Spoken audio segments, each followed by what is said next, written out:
प्रस्तावना। बुनियादी नैतिक मूल्यों को अक्सर उन चीजों के रूप में सिखाया जाता है जो हमारे पास होनी चाहिए। हमें लगातार कहा जाता है कि हमें ऐसा होना चाहिए, हमें ऐसा नहीं होना चाहिए। नतीजे उतने उत्साहवर्धक नहीं हैं। पुरस्कार और दंड पर आधारित नैतिकता आसानी से भ्रष्ट हो जाती है। कट्टरता और पाखंड एक निरंतर खतरा है। लेकिन बुद्ध की शिक्षाएं हमें एक अलग दृष्टिकोण प्रदान करती हैं।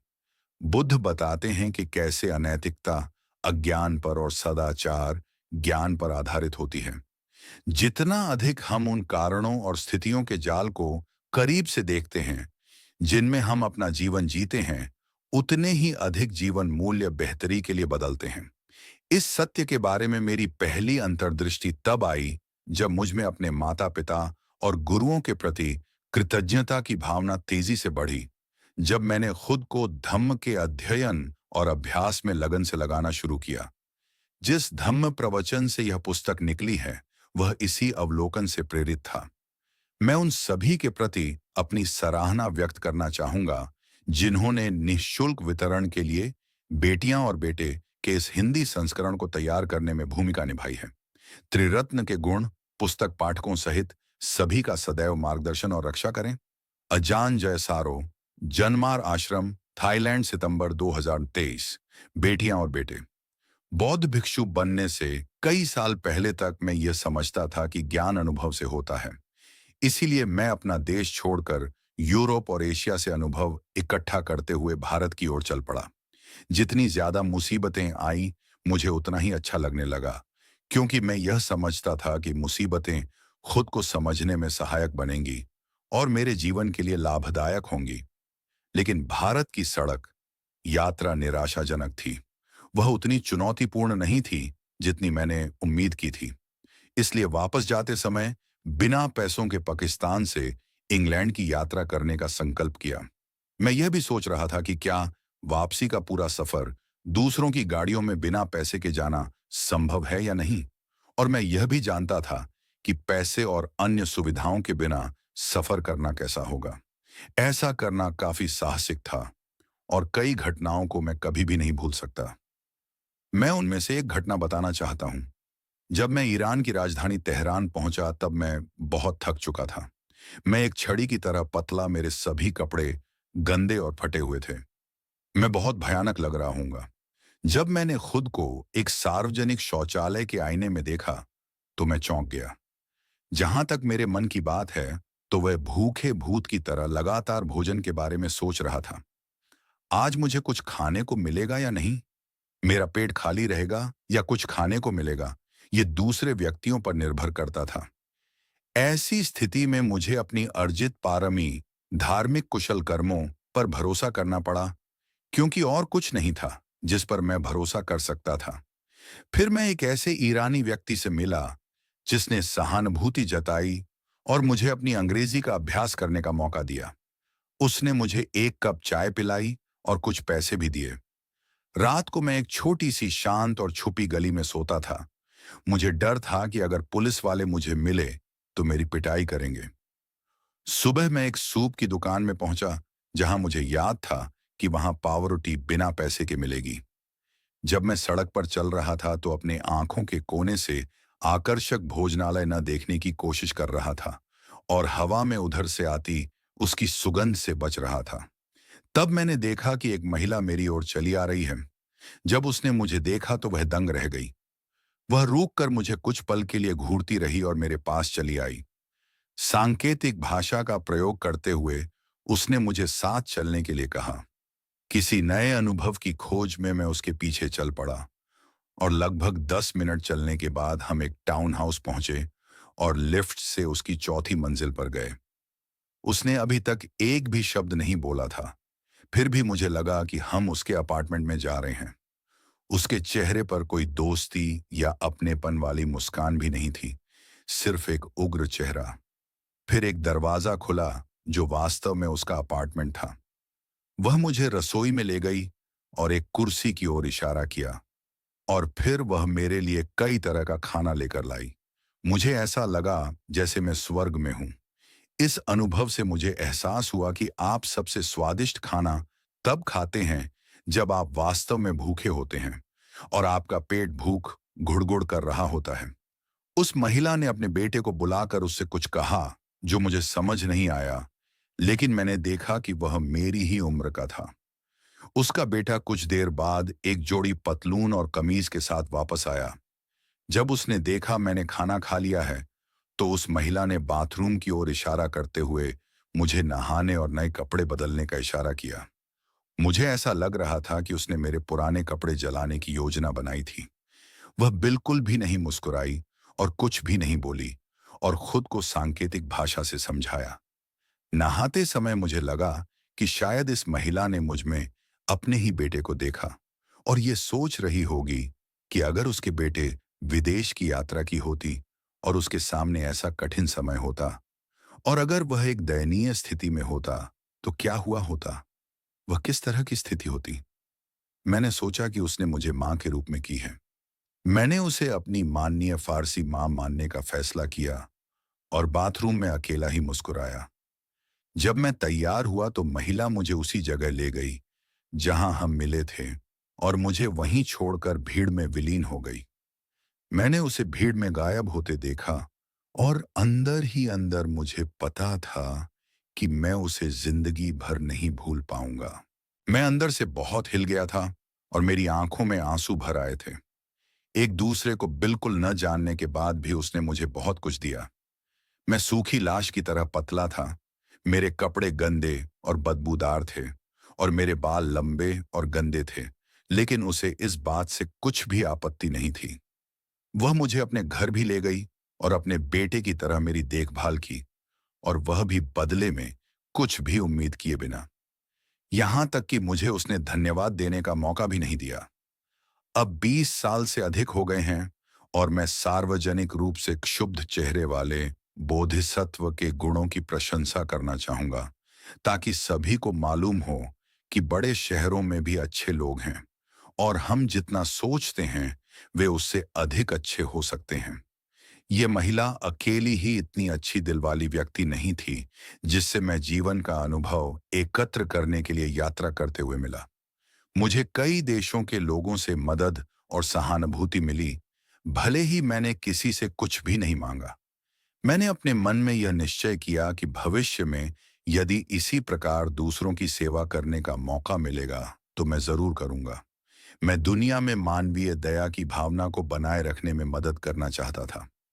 समाज कभी कभी कठिन और निर्दयी लग सकता है, लेकिन मैंने सोचा कि प्रत्येक लोग रेगिस्तान में कम से कम एक छोटा सा सुखदायक स्थान, नखलिस्तान, बनाने की कोशिश कर सकते हैं। मैं इंग्लैंड नहीं जा सका क्योंकि मेरा पासपोर्ट तुर्की सीमा के पास खो गया था और इसलिए मैं तेहरान लौट आया, जहां मैंने कुछ दोस्त बनाए और अंग्रेजी पढ़ाने की नौकरी प्राप्त की। कुछ महीनों के बाद अपनी जेब में कुछ पैसे लेकर मैं भारत लौट आया और भारत में मैंने अपना 19वां जन्मदिन एक झील के किनारे एक हिंदू साधु के साथ रहते हुए मनाया।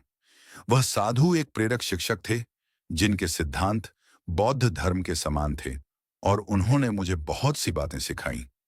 उनके साथ रहते हुए मुझे मेरे जीवन के बारे में सोचने के लिए काफी समय मिला।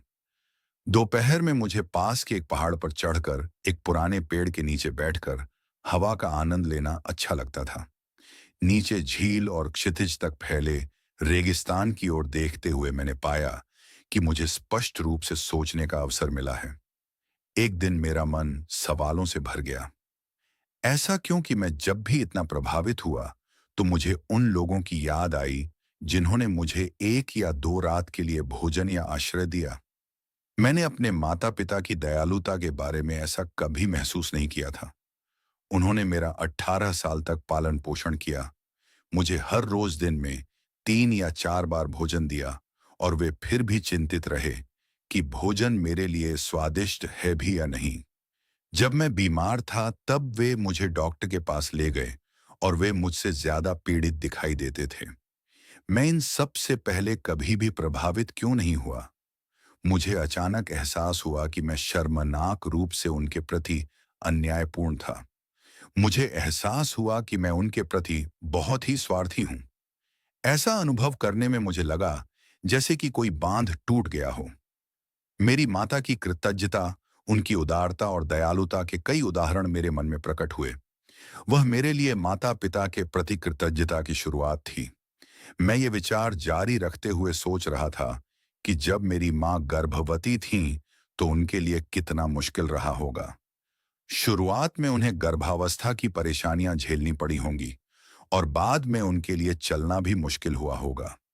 चलना फिरना उनके लिए बोझिल और दर्द से भरा रहता होगा। फिर भी उन्होंने दुख को स्वीकार किया, क्योंकि वह मानती थीं कि उसमें कुछ सार्थक है, और वह सार्थक चीज कोई और नहीं बल्कि मैं खुद ही था। जब मैं छोटा था तो मुझे हर चीज के लिए अपने माता पिता पर निर्भर रहना पड़ता था। लेकिन तब मैं इस तरह क्यों महसूस कर रहा था, जैसे कि देना उनका कर्तव्य था और प्राप्त करना मेरा अधिकार।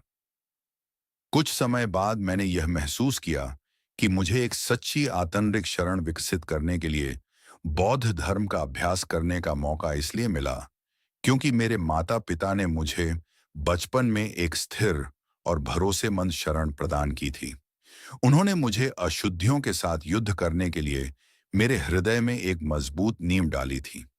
जब मैं 20 वर्ष का था, तब मैं बौद्ध भिक्षु के रूप में प्रवज्जित होने के लिए थाईलैंड गया। मेरे माता पिता ने कोई ऐतराज या आपत्ति नहीं की थी, क्योंकि वे चाहते थे कि उनका बेटा अपने मर्जी से अपना जीवन जिए और खुश रहे। मेरे माता पिता ने मेरे लिए अपनी आशाओं के विपरीत इसे चुना। पिछले साल मेरी माँ ने कबूल किया कि जिस दिन मैंने घर छोड़ा, वह उनके जीवन का सबसे ज्यादा दुखद दिन था। मैं इस बात से काफी हिल गया था। जिस बात ने मुझे सबसे ज्यादा प्रभावित किया, वह यह थी कि वह बहुत धैर्यवान थी और उसने इस पीड़ा को मुझसे 20 सालों तक छुपाया, क्योंकि वह नहीं चाहती थी कि मैं इस बारे में बुरा महसूस करूं। इस कारण भिक्षु बनने के बाद मैं कभी कभी खुद को धिक्कारने से रोक नहीं पाता था। जब मैं अपने माता पिता के साथ रहता था, मुझे उनके प्यार के बदले में उनके लिए कुछ करने का अवसर मिल सकता था, लेकिन शायद ही मैंने ऐसा किया। मुझे मेरी माता पिता के प्रति कृतज्ञता को पूर्ण रूप से व्यक्त करने की इच्छा है, मगर अब मैं ऐसा कर नहीं सकता हूँ। मैं एक भिक्षु हूँ और हजारों मील दूर रहता हूँ। यह कितनी अफसोस की बात है, मगर मैं फिर भी वो तो कर ही सकता हूँ जो भिक्षुगण 2000 वर्षों से करते आए हैं, और वह ये है कि माता पिता को हर दिन परिपूर्ण दयालु विचार भेजना। थाईलैंड में हम नियमित रूप से माता पिता की कृतज्ञता और आभार का उल्लेख करते हैं। अंग्रेजी भाषा में कृतज्ञता का कोई सटीक अर्थ या शब्द नहीं है, लेकिन हम इसे इस विश्वास के रूप में समझ सकते हैं कि जब भी हम किसी से दया या सहायता प्राप्त करते हैं, खासकर जब इसे बिना किसी अपेक्षा से दिया जाता है, तो हम कुछ दायित्वों के लिए बाध्य हो जाते हैं। एक अच्छा इंसान वह है जो उन दायित्वों का सम्मान करता है, और उनमें से सबसे बड़ा दायित्व हमारे माता पिता के लिए है। बुद्ध ने हमें अपने माता पिता के प्रति कृतज्ञता के ऋण और जितना भी हो सके उतना चुकाने का इरादा विकसित करना सिखाया है। ये एक ऐसा नैतिक मूल्यवान गुण नहीं था जिसके साथ मैं बड़ा हुआ हूं। पश्चिम देशों की संस्कृति में माता पिता और बच्चों के बीच प्रेम और लगाव अवश्य ही होता है, लेकिन आमतौर पर आपसी दायित्व की भावना बहुत कमजोर होती है। वहां स्वतंत्रता और व्यक्तिगत स्वतंत्रता जैसे मूल्यों को अधिक महत्व दिया जाता है। माता पिता और बच्चों के बीच एक विशेष गहरा बंधन कई लोगों द्वारा महसूस किया जा सकता है, लेकिन इसे एक नैतिक मानक के रूप में व्यक्त नहीं किया जाता है, जो कि थाईलैंड जैसी बौद्ध संस्कृति में समाज को बनाए रखता है। माता पिता की कृतज्ञता जो हम महत्व देते हैं, वह बुद्ध की शिक्षाओं से पता लगाया जा सकता है कि हमारे जीवन को समझने का आधार क्या है। पाली ग्रंथों में बुद्ध कहते हैं कि हमें विश्वास करना चाहिए कि हमारे माता पिता एक यथार्थ हैं। क्या आप इसे पढ़कर भ्रमित हैं? बुद्ध ने ऐसा क्यों सोचा कि उन्हें हमको यह बताना होगा? क्या यह स्पष्ट नहीं है? कौन नहीं जानता कि हम इस दुनिया में अपने माता पिता के कारण ही पैदा हुए हैं। यहाँ समझने वाली बात यह है कि ये शब्द एक भाषा शैली जैसे हैं। बुद्ध जो कह रहे हैं वह यह है कि हमें यह मानने की जरूरत है कि माता पिता और बच्चों के बीच के रिश्ते में एक विशेष महत्व है, एक महत्व जिसे हमें स्वीकार करके सम्मान करना चाहिए। माता पिता से रिश्ता रहस्यमय और गहरा होता है। बुद्ध हमें सिखाते हैं कि माता पिता की हत्या करने से बड़ा कोई और दुष्कर्म नहीं है। पाली भाषा में इसे अनंतकार्या कर्म कहा जाता है। यह इतना बुरा कर्म है कि इसके भयानक परिणामों को टाला नहीं जा सकता, चाहे ईमानदार अपराधी कितना भी पछतावा क्यों न कर ले। इसलिए जब अंगुलीमाल 999 लोगों को मारने के बाद भी अरहंत बन सकता था, परंतु यदि उसने माता या पिता में से किसी एक की हत्या की होती, तो अरहंत होना उसके लिए असंभव होता। बुद्ध ने इस रिश्ते की गहराई को पारिवारिक मूल्यों को बढ़ावा देने के लिए केवल कुशल साधन के रूप में ही सिखाया। यह कालातीत सत्य है जिसे उन्होंने खोजा और फिर मानव जाति के लाभ के लिए व्यक्त किया। ये एक महत्वपूर्ण बौद्ध सिद्धांत है कि हमारे माता पिता और हमारे बीच का रिश्ता बहुत गहरा है और शायद कई जन्मों से चला आ रहा है। इसलिए हमें इस रिश्ते को उचित स्वीकार कर और सम्मान के साथ इसका पालन करना चाहिए। हम संक्षेप में कह सकते हैं कि इस जीवन काल में हम अपने माता पिता के साथ किसी अधूरे कर्म को फिर से शुरू कर रहे हैं।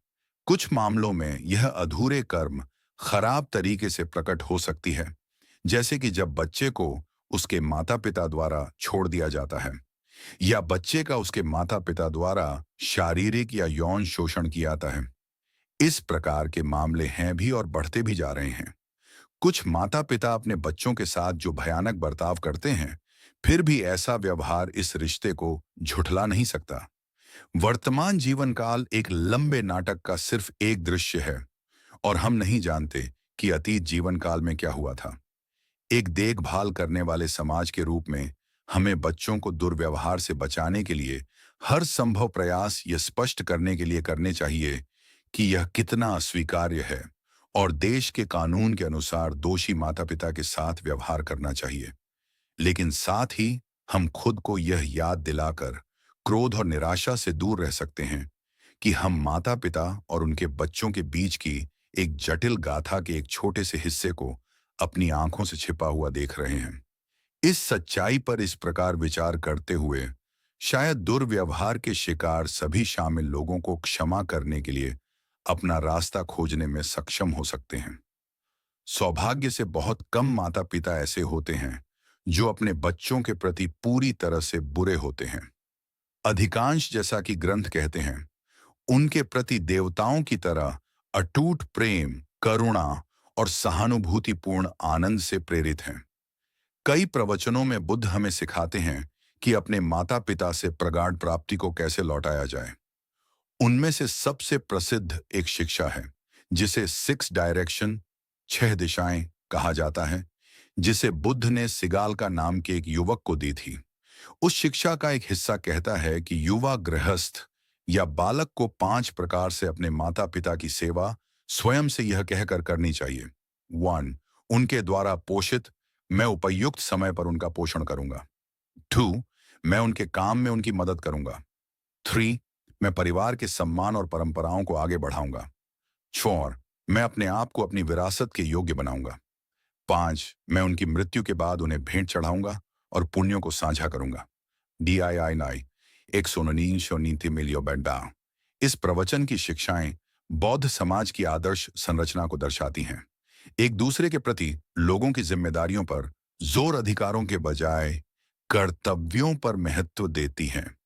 इस बात को विचार कर बहुत खुशी होती है कि आजकल थाईलैंड में कितने लोग इस सिद्धांत का अनुसरण करते हैं।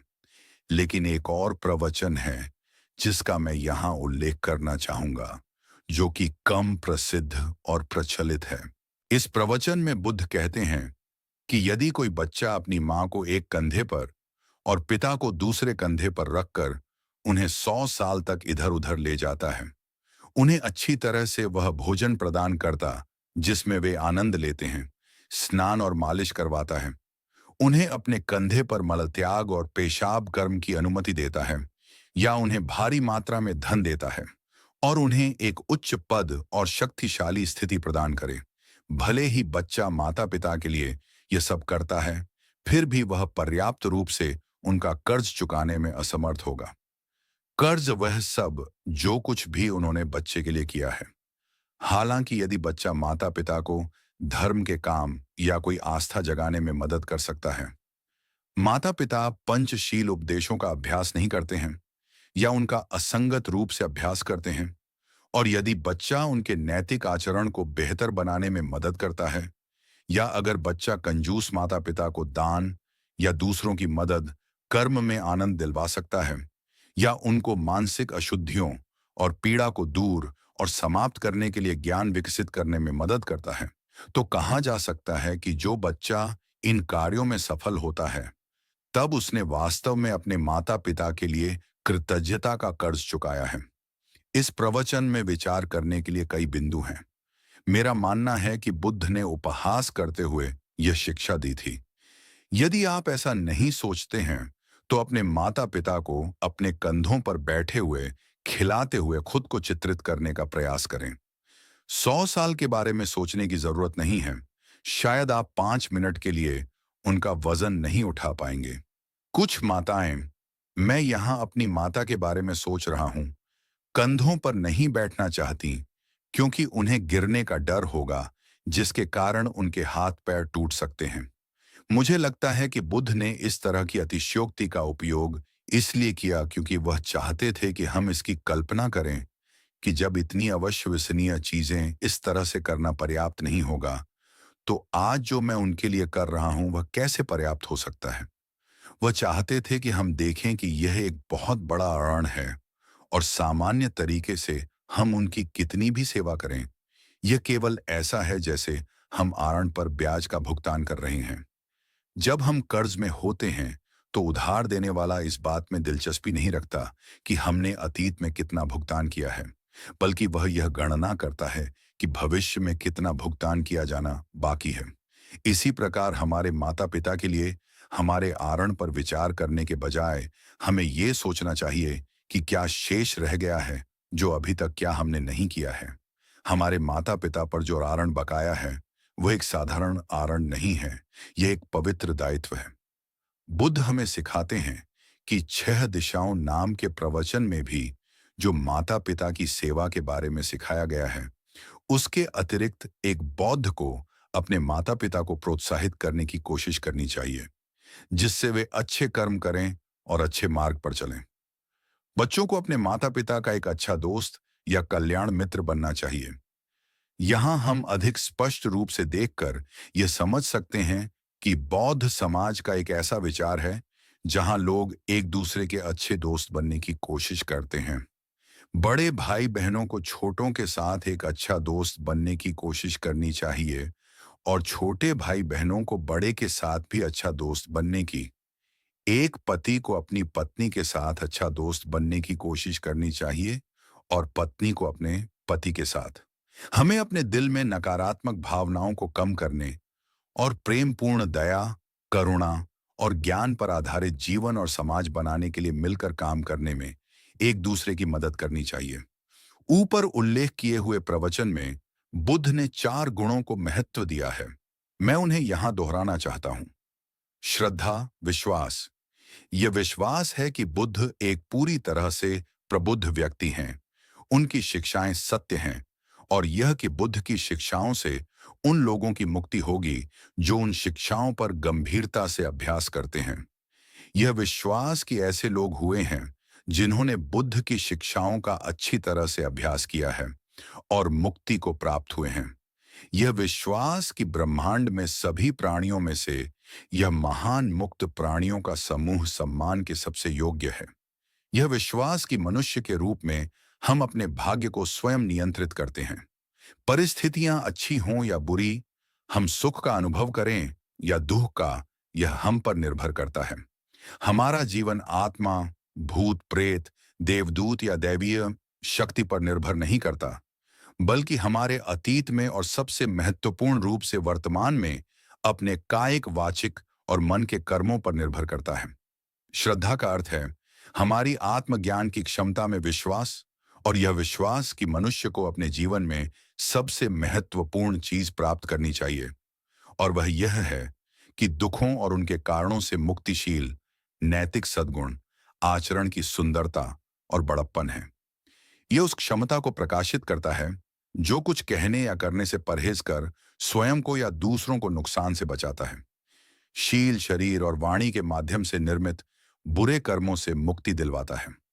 अकुशल कार्यों के संबंध में शर्म की एक बुद्धिमान भावना, हिरी, और ऐसे अकुशल कार्यों के परिणामों से एक बुद्धिमान भय, ओत्तप्प, द्वारा संरक्षित होने पर शील स्थिर होता है। जो धर्म में आगे बढ़ने के लिए दृढ़ हैं, शील उनके लिए आवश्यक नैतिक मानक प्रदान करता है। त्याग, पाली शब्द जिसका अर्थ है उदारता, त्याग, भौतिक वस्तुओं से वैराग्य को संदर्भित करता है। त्याग के गुण वाले लोग उदारता, दान और दूसरों की मदद करने में प्रसन्न होते हैं, और वे दयालु और दूसरों की देखभाल करने वाले होते हैं। वे कंजूस या सिर्फ आत्म उन्नति करने वाले नहीं होते। प्रज्ञा, ज्ञान, उस प्रकार का ज्ञान है जो दुख और उसके कारण होने वाली अशुद्धियों का शमन कर देता है। मनुष्य हर समय पीड़ा के प्रति संवेदनशील होता है, और कोई भी थोड़ा सा भी दुख और पीड़ा नहीं झेलना चाहता है। हम पीड़ा या दुख इसलिए झेलते हैं क्योंकि हम यह नहीं समझ पाते कि दुख कैसे उत्पन्न और समाप्त होते हैं। हम ये क्यों नहीं समझते? क्योंकि हम अपने आप को नहीं समझते और अपने आप को उतना समझने की कोशिश नहीं करते। जब तक हम खुद को नहीं समझेंगे, तब तक हम हमेशा अपनी भावनाओं का शिकार बनते रहेंगे। यह एक अंधेरे कमरे में एक कोबरा सांप के होने जैसा है। क्या कोबरा सांप के इसे बिना उस कमरे में चलना संभव होगा? अंधेरे कमरे में फर्नीचर से टकराने से बचना भी काफी कठिन होगा। ज्ञान अपने प्रारंभिक चरण में धारणा के स्तर पर काम करता है। यह उन स्मृतियों का कार्य है जो हम धर्म को सुनने और पढ़ने से संचित करते हैं। हम धारणा और विचार के साथ अपनी भावनाओं को अच्छी और बुरी दोनों तरह से संस्कारित करते हैं। जो लोग धर्म को सुनते हैं या याद करते हैं, वे उस पर तब तक चिंतन कर सकते हैं जब तक कि वे कुशल विचार के मार्ग को विकसित नहीं कर पाते हैं। इस तरह प्रशिक्षित होने के बाद जब मन अस्वस्थ स्थिति में पड़ता है, तो वह पूरी तरह से अभिभूत नहीं होता है, एक नियमित ढर्रे में नहीं पड़ता है और जल्द से जल्द संभल जाता है। उदाहरण के लिए, जब कोई व्यक्ति जिसने कभी भी धर्म का अध्ययन नहीं किया है और अगर उसके साथ बुरा व्यवहार किया जाता है, वह आमतौर पर क्रोधित और उदास हो जाता है। लेकिन जिसने धर्म का अध्ययन किया है, वह इस अहम बात को ध्यान में ला सकता है कि बुद्ध स्वयं भी दुर्व्यवहार और बदनामी के शिकार रह चुके हैं, तो मैं इससे कैसे बच सकता हूं? यह विचार स्थिति की स्वीकृति का कारण बन सकता है। बुद्धिमान चिंतन को याद करके हम नकारात्मक भावनाओं को छोड़ना शुरू कर सकते हैं और इस प्रकार खुद को शराब और हानिकारक दवाओं से दूर रख सकते हैं। प्रज्ञा, ज्ञान का यह स्तर अच्छे और बुरे, लाभकारी और हानिकारक के बीच भेदभाव करता है। यह हमें हमारे जीवन और दुनिया में एक शांतिपूर्ण और यथार्थवादी दृष्टि प्रदान करता है, लेकिन यह एक अचूक आश्रय नहीं है, खासकर जब मजबूत भावनाएं उठी हों। प्रज्ञा एक उच्च स्तर का वह ज्ञान है जो कि लोगों के मन में आर्य ज्ञान और समझ प्रदान करता है। जिन लोगों के पास शुद्ध शील और स्थिर समाधि, एकाग्रता है, वे ही उसका लाभ उठा सकते हैं। इस स्तर पर प्रज्ञा या आर्य ज्ञान अब कोई विचार नहीं है, बल्कि यह विचारों से बहुत तेज है, जैसे ध्वनि से तेज उड़ने वाला सुपरसोनिक हवाई जहाज। आर्य ज्ञान सभी चीजों को वैसा ही देखना है जैसे मूल्यवान वे हैं, इस हद तक कि हम अब उन्हें मैं और मेरा के रूप में जोड़ने का आनंद नहीं लेते हैं। ये वह ज्ञान है जो इस सत्य को पूरी तरह से भेद देता है कि हमारे विचारों और भावनाओं सहित सब कुछ प्रकृति का है और इसका कोई मालिक नहीं है। यह समझ लेना ही बुद्धिमानी है कि हमारा जीवन बंजर भूमि में एक किला नहीं है, बल्कि यह एक ऐसी नदी है जो दुनिया के बगीचे में शांति से बहती है। जब हम इस आर्य ज्ञान को देखने की बुद्धि विकसित कर लेते हैं, तो हम गलत भावनाओं को त्याग सकते हैं। बुद्ध ने सिखाया है कि अपने माता पिता के हृदय में विश्वास, सदाचार, उदारता और ज्ञान को प्रोत्साहित करना उनके लिए सर्वोच्च सेवा है, लेकिन उन्होंने अधिक बुनियादी सेवा पर भी पूरा ध्यान दिया। उन्होंने सिखाया कि एक अच्छे बच्चे को माता पिता की देखभाल करनी चाहिए, उनके देखभाल भौतिक वस्तुओं से शुरू होती है, लेकिन यह वहीं समाप्त नहीं होती। भौतिक उपहार देना या आराम प्रदान करना प्रेम का प्रतीक है, लेकिन यह प्रेम का प्रमाण नहीं है और निश्चित रूप से इस प्रेम का विकल्प भी नहीं होना चाहिए। जिस तरह से बेटियां और बेटे अपने माता पिता से संबंध रखते हैं, वह अलग अलग परिवारों में भिन्न होता है, क्योंकि यह कई कारकों पर निर्भर करता है। उदाहरण के लिए, परिवार में कितने बच्चे हैं, उनकी उम्र क्या है और क्या वे अभी भी घर पर या कहीं पास या दूर रह रहे हैं। जब माता पिता बूढ़े हो जाते हैं, तो एक अच्छा बेटा या बेटी उनकी देखभाल करने में मदद करते हैं। यदि वास्तव में ऐसा करना संभव नहीं है, सिर्फ केवल एक बहाना नहीं, तो उन्हें अक्सर अपने माता पिता से मिलने जाना चाहिए, या कम से कम फोन तो करना चाहिए, या नियमित रूप से पत्र लिखना चाहिए। उनके बारे में पूछना और उन्हें यह बताना चाहिए कि इस समय उनके जीवन में क्या चल रहा है। उनका यह जानना कि उनके बच्चे उन्हें याद करते हैं और देखभाल के लिए तैयार हैं, एक ऐसी दवा है जो माता पिता को मन की शांति देती है, और यह उन दवाओं से अधिक प्रभावित हो सकती है जो उन्हें अपने डॉक्टर से मिलती है। हम जो भी दे सकते हैं, उसे हमें अपने माता पिता को देना चाहिए। यह सराहनीय है कि जब वे बीमार हैं, तो उनके चिकित्सा के लिए पैसों का भुगतान करें। लेकिन अगर हम गरीब हैं और हम इस तरह की मदद नहीं कर सकते, तो हमें वह देना चाहिए जो हमारे पास है, जैसे कि समय उनके साथ बैठना, उनके लिए पढ़ना, या उनकी यथासंभव अच्छी देखभाल करना।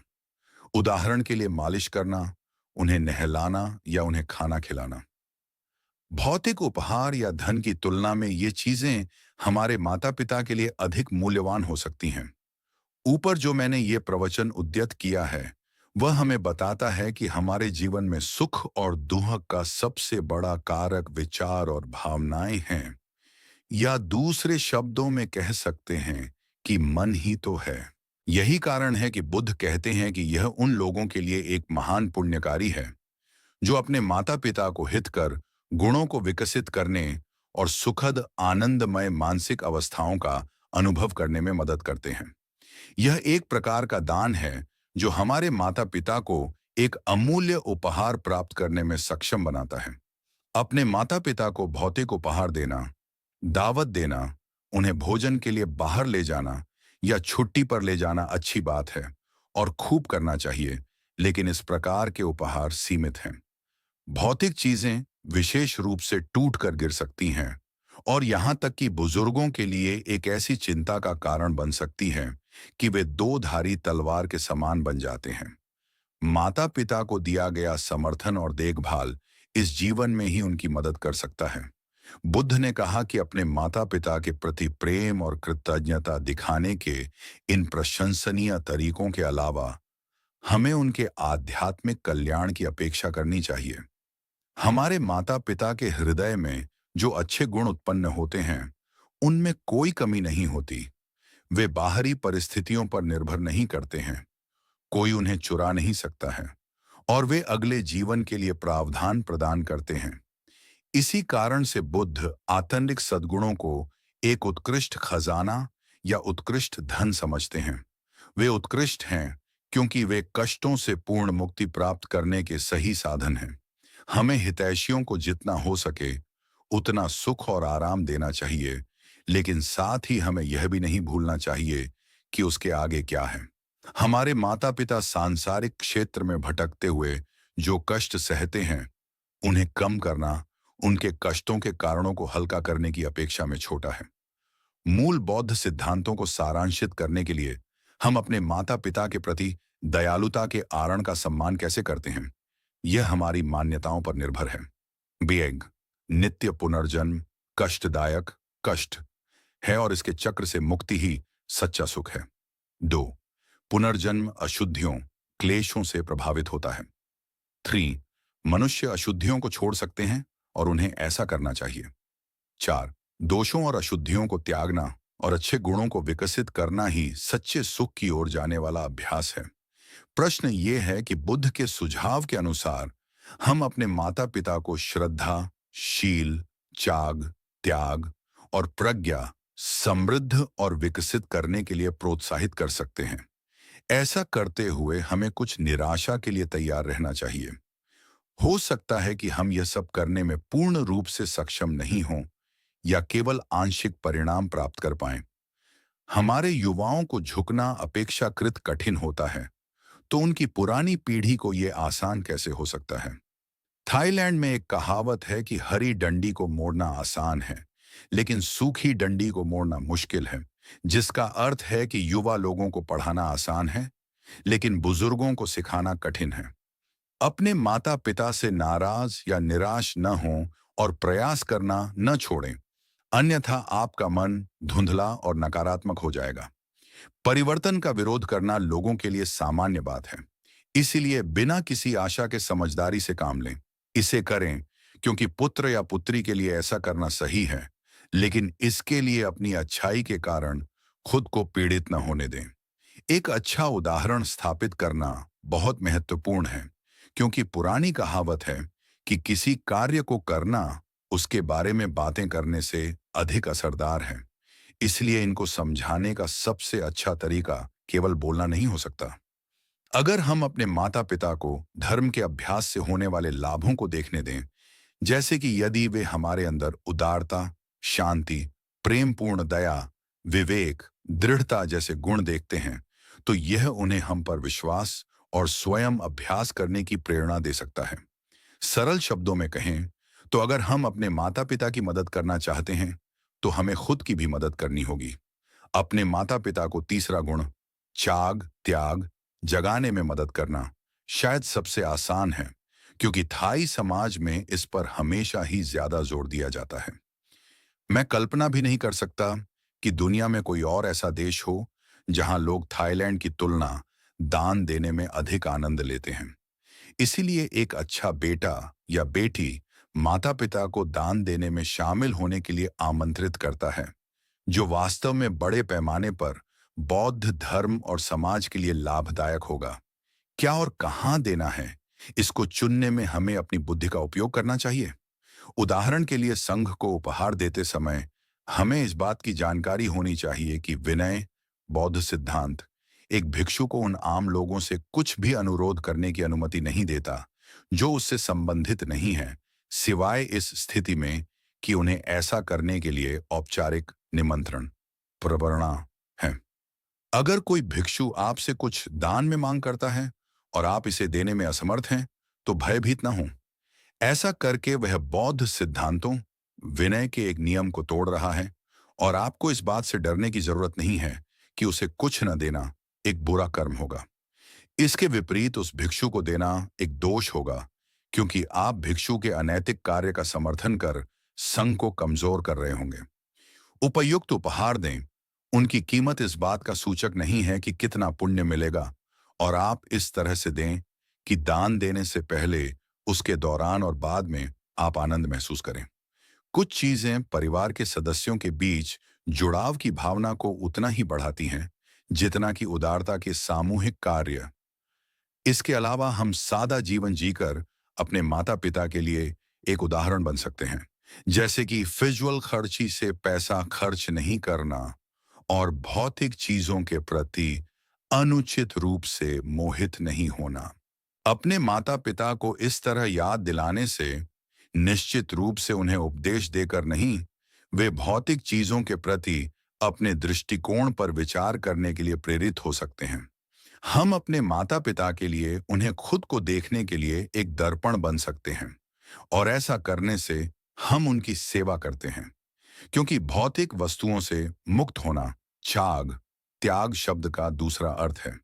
कुछ पिता कार का एक अच्छा मॉडल देखते हैं और एक किशोर लड़के की तरह उत्साहित हो जाते हैं, जबकि कुछ माताएं कुछ फैशनेबल ड्रेस देखकर एक किशोरी की तरह उत्तेजित हो जाती हैं। उपभोक्ता वस्तुओं के लिए अचानक तीव्र इच्छा के प्रभाव में इन दिनों मध्यम आयु वर्ग के लोगों के लिए ऐसा करना काफी सामान्य है, जिन्हें अतीत के बुद्धिमान बुजुर्ग नादानी समझते थे। आध्यात्मिक रूप में सही चयन करने से हमें अपने माता पिता को धर्म के सही रास्ते पर रहने की याद दिलाने में मदद मिल सकती है। अन्य मामलों में यह हमारे माता पिता के व्यक्तित्व पर निर्भर करता है। यदि वे कभी कभी बौद्ध मंदिर जाते हैं और धर्म में रुचि रखते हैं, तो हमारे लिए समय समय पर उनके साथ सार्थक मुद्दों पर चर्चा करना अपेक्षाकृत आसान होगा।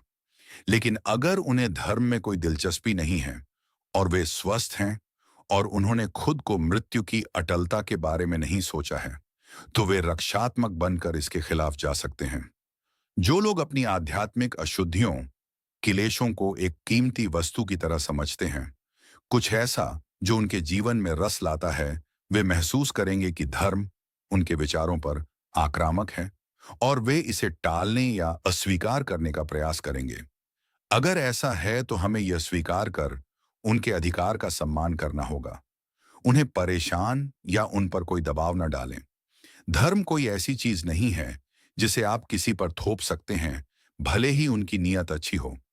यदि हमारे माता पिता धर्म को अस्वीकार करते हैं, तो कुछ समय जाने देना होगा और जब भी वे अपना विचार बदलें, हम अपने माता पिता के साथ खुशी खुशी और स्वेच्छा पूर्वक वह सब कुछ साझा कर सकते हैं जो करना चाहते हैं। धर्म में रुचि रखने वाले माता पिता के लिए हम उन्हें एक बुद्ध मंदिर में ले जा सकते हैं ताकि वे दान पुण्य कर सकें, धर्म को सुन सकें और एक शांत स्थान पर ध्यान कर सकें। अगर वे अभी भी तंत्र मंत्र, भविष्यवाणी, जादू टोना आदि में विश्वास करते हैं, तो अगर हो सके तो उनसे बात करें। हालांकि आपको उचित समय और स्थान पर बात करनी चाहिए और अपने माता पिता को यह महसूस न होने दें कि आपको लगता है कि आप कुछ ऐसा जानते हैं जो कि वे नहीं जानते, या यह कि आप बुद्धिमान हैं और वे मूर्ख। उन्हें नियमित रूप से व्यायाम करने के लिए प्रोत्साहित करें। छीकोंग, चीनी व्यायाम की पद्धति, एक अच्छा विकल्प है क्योंकि यह ध्यान करने का एक माध्यम है। उनके पढ़ने के लिए अच्छी धार्मिक पुस्तकें खोजें या धर्म प्रवचन की सीडी चलाएं।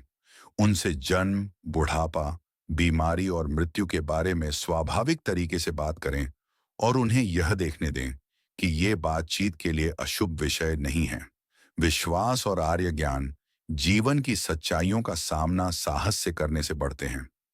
ऐसा नहीं है कि हम इन सच्चाइयों को नजरअंदाज करने से इनसे बच सकते हैं, लेकिन यह समझना भी महत्वपूर्ण है कि बुद्ध ने यह नहीं सिखाया कि एक अच्छा बेटा या बेटी होने का मतलब यह है कि हमें वह सब कुछ करना चाहिए जो हमारे माता पिता हमें बताते हैं या करने के लिए कहते हैं।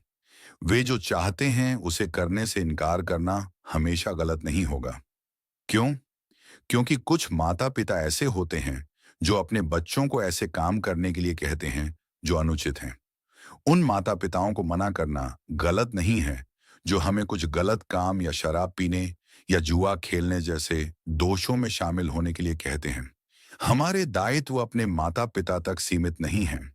हम बुद्ध की भी संतान हैं और उनकी दया हमारे माता पिता की या से बढ़कर है। उनके प्रति हमारा दायित्व सबसे अधिक है। इस प्रकार यदि हमारे माता पिता के प्रति आभार व्यक्त करने का हमारा प्रयास अच्छे और सच्चाई के प्रति हमारी प्रतिबद्धता के साथ टकराता है, तो बुद्धिमान व्यक्ति सबसे कुशल और सम्मानपूर्ण तरीके से सही मार्ग को ही अपने मार्गदर्शक के रूप में लेता है। अपने माता पिता के अच्छे दोस्त होने का मतलब उन्हें हर तरह से खुश करना नहीं है।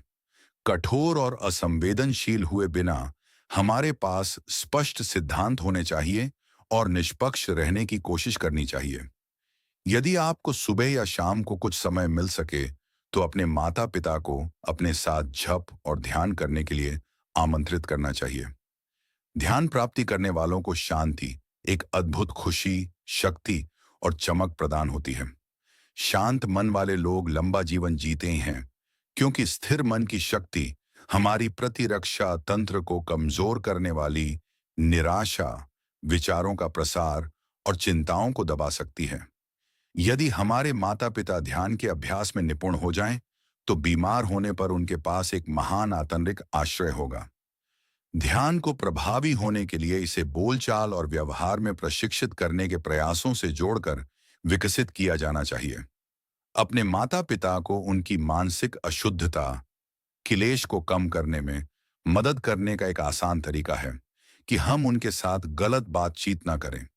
यदि हमारे माता पिता में से कोई भी एक निर्दयी तरीके से किसी के बारे में निंदा करना शुरू कर देती हैं या उनके पीठ पीछे उन पर हमला करते हैं, तो हमें बस चुप रहना चाहिए।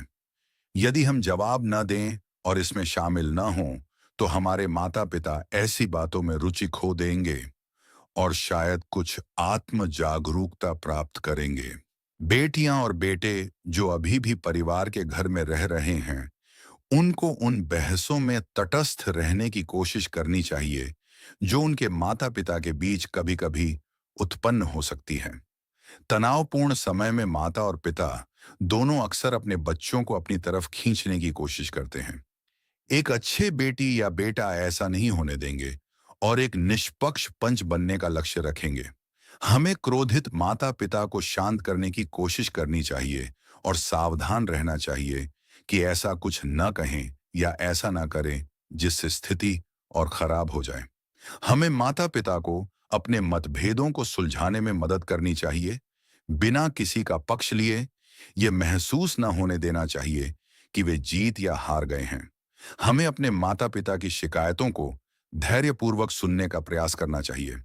अपने माता पिता की बात सुनना, जब वे झगड़ते हैं तो मध्यस्थता करना, उन्हें सही वाणी में प्रोत्साहित करना, ये भी ऐसे तरीके हैं जिनसे हम अपने माता पिता के प्रति कृतज्ञता का ऋण चुका सकते हैं।